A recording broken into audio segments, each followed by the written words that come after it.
Hi everyone, it's great to be here. I love talking about the Homegrown Power Plan because I was one of the people who wrote it with an amazing person called Miriam Lyons. So who here has solar on their roof? Hands up. Wow. Solar households, citizens seemed pretty smug. Who here wants solar on their roof? Yeah, me too. So you're not alone. As we've heard already today, Australia is the sunniest country on earth and it's one of the windiest too. The thing is that countries with a lot less renewable energy resources than us are actually light years ahead of us on renewables. You probably won't be surprised if I tell you that leading countries like Denmark and Sweden, Scotland, Ireland, they all have plans to take themselves to 100% renewables, and pretty soon too. You might not flinch either if I tell you that now 70 global companies like Google, Microsoft and IKEA have also got plans to go to 100% renewables.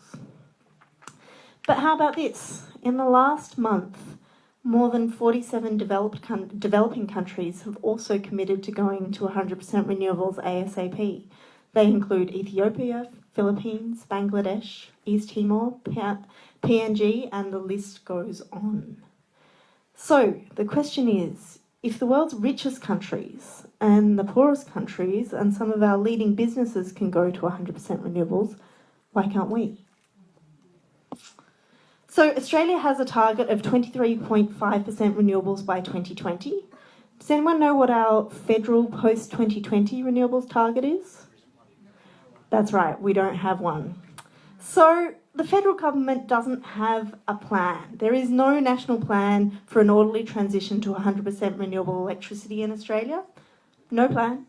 So we went and made one for them. It's called the Homegrown Power Plan, and that's what I'm going to talk to you here tonight about. But before I do, let me just give you a quick background as to why I come to be here and how I come to be here. So a decade ago, I was sitting in a room not dissimilar to this at the University of New South Wales. I was a budding engineering student, and I was listening to a guy called Herman Scheer talk. Anyone here heard of Herman Scheer? Ooh, 4 people. Herman Scheer was a German politician. He was called the father of the German renewable energy policy. And because you're in this room, you probably know that Germany has some pretty good renewable energy policy. He was talking about renewable energy as fundamentally different from the way that we've done energy in the past. That it could help not only decarbonise, but also decentralise and democratise our energy system and demonstrate that a renewable energy system is possible. And that, as an engineer and as someone concerned about climate change, really spoke to me. So I decided I wanted to make democratic energy happen. And so for the last 10 years, I've been working to help grow a community energy sector in Australia. And that's what I do in my day job, in my 2 day jobs, in fact. And through that came to help found Solar Citizens. So it's really great to be here today. I think it's important to understand that Solar Citizens is about standing up for the rights of solar households and to campaign for the sensible clean energy policies that our people, our country and the planet needs. So whether you've already got solar on your roof or whether you want solar, you too can join the more than 85,000 Solar Citizens across the country. So it's free. If you're not already signed up to Solar Citizens, you should do so. But let's get on with it. Okay, so that's Solar Citizens. Let's talk about where things are at. What's wrong with the way things are now? Giles alluded to it, but our electricity system is wasteful and it's unfair. Let me take you through it. So, we've got, firstly, the electricity generators. So they make more money. Traditionally, they've been coal and gas-fired. And they make more money the more electricity they generate, the more electricity they sell, no matter how dirty the source. Renewable energy threatens the generator's profits by reducing overall demand for their product. It also reduces peak demand, renewables does. And those are the times when generators can produce their windfall profits, times of high prices. So is it really any surprise that generators are trying to squash their clean energy competition? No, it's just the price of doing big business. Then you've got the network companies, those who transmit and distribute our electricity from the generators to our homes and offices. So these companies, some of them are private, some of them are publicly owned, they were paid $75 billion in the last decade to build poles and wires. My institute calculated that a third of that in the last 5 years wasn't needed. Demand for electricity was actually falling. So who had to pay for it? We did, and we will keep paying for it. Australians' power bills have risen by more than 70% in the last 5 years. Sorry. Let's try this. And in some places have already almost doubled. And as Giles was showing you on that graph before, our electricity prices, we used to have some of the lowest prices in the world. Now they're some of the highest. The final aspect of the energy system, or the old energy system, is our retail companies. They're the ones that send bills in the post, and we've got a good one in the back with Anova. Retailers at the moment, they make more money the more electricity that they sell, and they try and charge you as much for that electricity as they can. So, you're paying too much for electricity. Who here'd like some cheaper power? Yep. So this graph that I was involved in producing shows that over time, that blue line is what happens when we get to, as we move to 100% renewables. Over time, we see electricity prices plummet. And that's because you don't have to shovel coal into a wind turbine or pour diesel on your solar panels. The cost of the fuel is free. So the price of power will become cheaper. That other green line, that's what happens under business as usual. Basically, prices are going up whether we like it or not. It's about whether they're going to come down quickly. So, the system makes a few huge companies richer while the rest of us pay. It's wasteful, it's unfair, it's outdated, and as Giles said, it's holding us back. It's time for an overhaul. So how do we do that? That's where the Homegrown Power Plan comes in.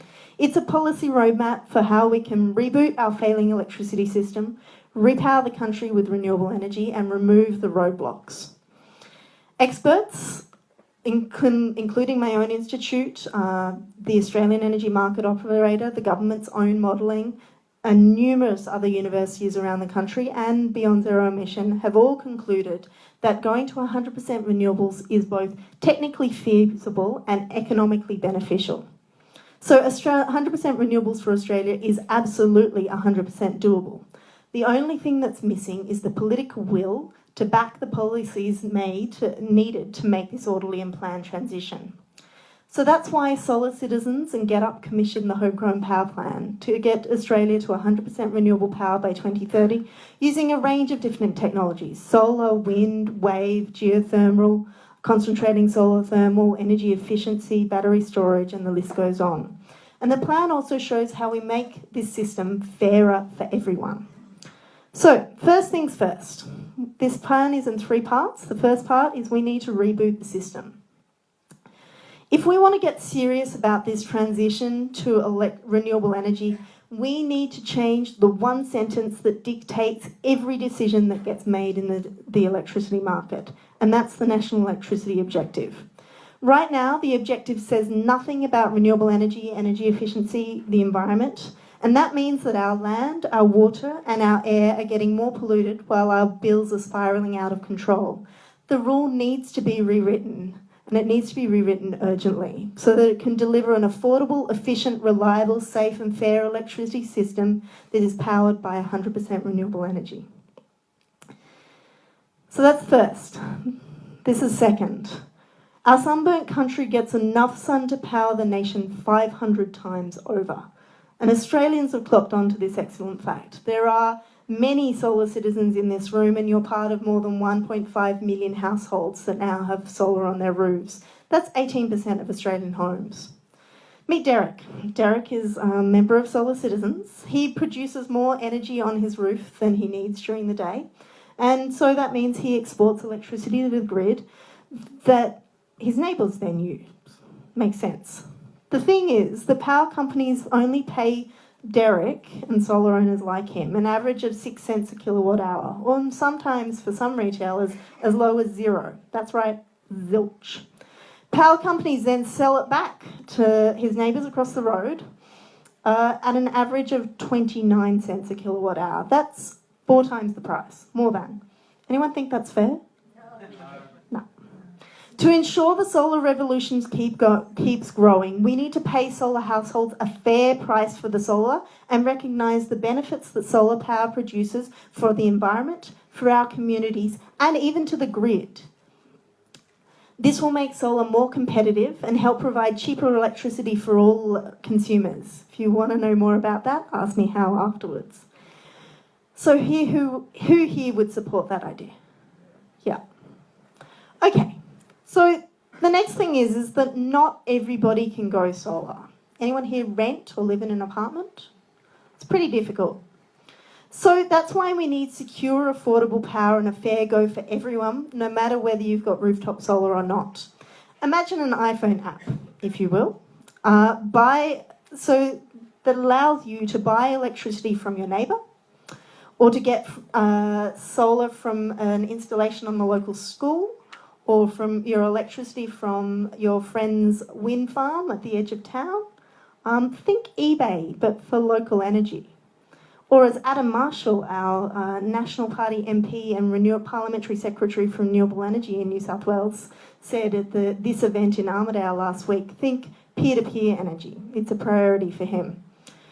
We need to get government to help network companies transform themselves into local energy trading platforms to enable this eBay for energy. So, we've cleaned up our electricity system. Now we need to repower the country with a whole lot more clean energy projects all across the country. So, to do that, we need to turbocharge the existing policies that we already have. People here heard of the renewable energy target? Yeah, so we need to extend it beyond 2020. We need to extend it to 100% renewables by 2030. The second thing, anyone heard of CEFC, the Clean Energy Finance Corporation? Yeah, so that's our green bank. It makes loans to commercial projects or near commercial projects. We need to give CEFC more choice in the types of projects that they can finance. And to do that, we need to lower the amount of interest that they have to charge on their loans so they can become more competitive. Finally, ARENA. Who here heard that a few months ago the government decided to reduce their funding by $500 million?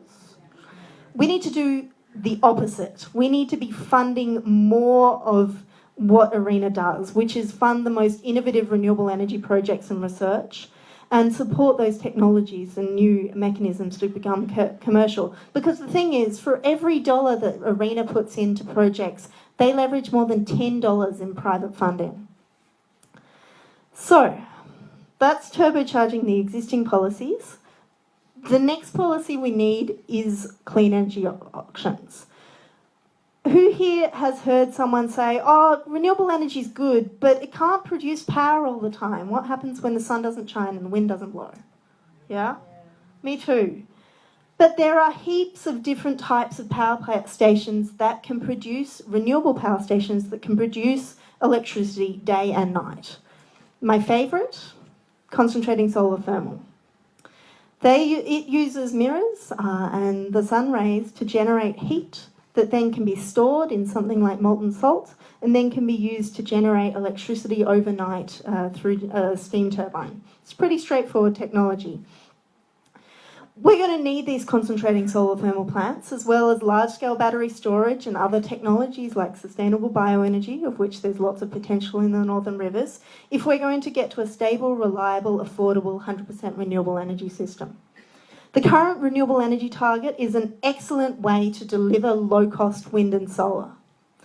But it's less good, and because the market doesn't always know best, it doesn't necessarily stimulate these other technologies. To get these other technologies into the system being built, we need to add national clean energy auctions to the policy mix. Here's how they work. The federal government lets experts figure out what technologies are needed and where. Then the government holds auctions where different companies are invited to bid in to build these projects. The most competitive bid that fits the selection criteria wins. The clean energy auctions are already working. The ACT was the one who pioneered it here in Australia, and those reverse auctions have delivered really impressive solar prices and the lowest cost wind power in Australia. Third thing we need to do is we need a people-powered energy revolution. All Australians, no matter where they live or how much they earn, deserve to access the benefits of clean energy. Did you know that in 2012 in Germany, 47% of all renewable energy was owned by citizens and communities? In Scotland, there are now more than 500 community energy projects. Here in Australia, we have 80 groups developing community energy projects like Quorum up the back and Lismore Farming the Sun. And there are now 50 operating projects. We're doing all right, but we could be doing a lot better, and it's still pretty hard. That's why we need to get the government to start a program called Community Powerhouses. Local energy hubs to kickstart, coordinate and support community energy initiatives and energy efficiency projects in towns and suburbs across Australia. And the second thing that we need is an Indigenous Clean Power Plan. Right now, lots of Indigenous communities are being powered by diesel generators. Diesel is dirty, loud, and it's getting more expensive. A well-funded national Indigenous clean power program designed by Indigenous people for Indigenous people would ensure that all of these communities have access to clean, affordable, local renewable electricity and they can get off diesel. So I've talked about rebooting and repowering. Now I want to talk about removing. We've got to remove the roadblock. It's the last thing left to do. The roadblocks that are holding back this clean energy revolution. Fun fact. Did you know that building solar and wind is now cheaper to do than building a new coal-fired power station? Yeah. So the biggest roadblocks to solar and wind is the competition that they face from old coal-fired power stations. Renewables find it difficult to compete with written-off coal that was built 40 or 50 years ago. It was built on the taxpayer's dime and that continues to receive generous subsidies. Our coal-fired power stations are ageing and they're going to need to be replaced in the coming decade, as a Senate report just announced and confirmed yesterday. And Australia's power sector, we need to think of it like this. Australian power sector is like an overgrown tree. We need to prune it back so the shoots and new shoots can grow. That's why we need an orderly and fair phase-out of coal-fired power stations. While we're at it, we should get real on fossil fuel subsidies. We spend about $6.4 billion a year subsidising fossil fuels, and that's money that could go to fund the renewable energy transition. We often know that coal companies cry about jobs, but what they really mean is they're crying about their profits. You may think that these coal generators should have known better, should have seen the writing on the wall that these coal closures were coming, and that they don't deserve our help. The thing is that the communities and the workers affected do need our help. We need to ensure that the orderly transition of coal-fired power station is done as a just transition. This means proper planning so that communities aren't left in the lurch after the coal generation jobs have left. That's what they're trying to do in Port Augusta. So Port Augusta in South Australia is a great example. They're facing serious unemployment because 2 coal-fired power stations have shut down in the last couple of years. For 5 years, knowing that this was coming, the community has been campaigning to get concentrating solar thermal up. That's the type of project that would generate more than 1,000 jobs during the construction phase and at least 50 ongoing jobs, the kind of opportunities that communities like Port Augusta need as coal-fired power station shuts down. So we need governments to support that. We need governments to guarantee that workers will access meaningful retraining options and good job pathways. And we need to be funding community-driven economic renewal plans that are ready to roll out well before these coal-fired power stations are being shut down. The 3 months that Hazelwood Power Station workers have been given is just not good enough. The final thing we need to do is we need to recognise that the cleanest energy of all is the energy that we don't use in the first place, and that means energy efficiency. Australia's pretty bloody appalling when it comes to energy efficiency. Getting to 100% renewables will be a lot harder than it needs to be if we don't go energy efficient at the same time. We need to be doubling Australia's energy efficiency and energy productivity by 2030. Things that we're talking about are tougher building codes. We need to strengthen basics in New South Wales, stronger appliance standards, energy efficiency disclosure program, particularly for heavy industry, and also for rental properties. The good news is that there is no shortage of opportunities to save money and save energy at the same time. It just makes sense. So we need to reboot the system, which means cleaning up Australia's unfair electricity system, putting consumers and communities before power companies and profits. We need to repower the country with big and small renewable energy projects.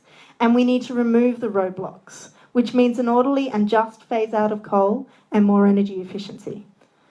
Just imagine what it's going to be like. You wake up in the morning, you turn on the lights, you power your kettle, you do your washing, you turn your laptop on, and you know that all of that electricity is being powered and generated by clean renewable energy. You'll drive to work in your electric car or get on your electric bus or maybe your electric bike, and it'll be charged by solar. The streets will be quieter. As you pass by, the houses and offices all have solar on the roof. The air is clean, the climate is safe. 100% renewables is good for Australia. It's also good for the planet. At last year's International Climate Summit in Paris, we know that Australia made commitments to reduce our carbon emissions to limit global warming in line with 1.5 degrees. If we don't go to 100% renewable electricity by 2030, then we're just simply not going to have a chance to meet these commitments. But right now, Australia has no national plan for renewable energy post-2020. None. We all know that. But we have a plan, and it's a plan that's had input from organisations and policy experts and people across the renewable energy field.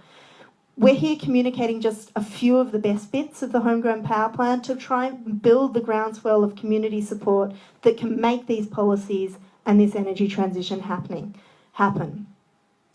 This is not the only meeting. This is part of a roadshow. And I'm just showing you exactly how we can reach 100% renewables. But the thing that I've left out is actually the most important ingredient. You know what it is? You. Exactly. We can't do it, none of us can do it unless we work together. We can't do it without you. We all know that political will is a renewable resource, and it's people like us that are ordinary citizens that politicians, like the ones we're about to hear from, have to listen to. So here's what you can do to help. You can share the Homegrown Power Plan. If you sign up with your email, we'll send you a copy of the Homegrown Power Plan, and you can share it with your friends and family. You can read all 136 pages or the 12-page summary, and you can also send it on to your MP, both state and federal.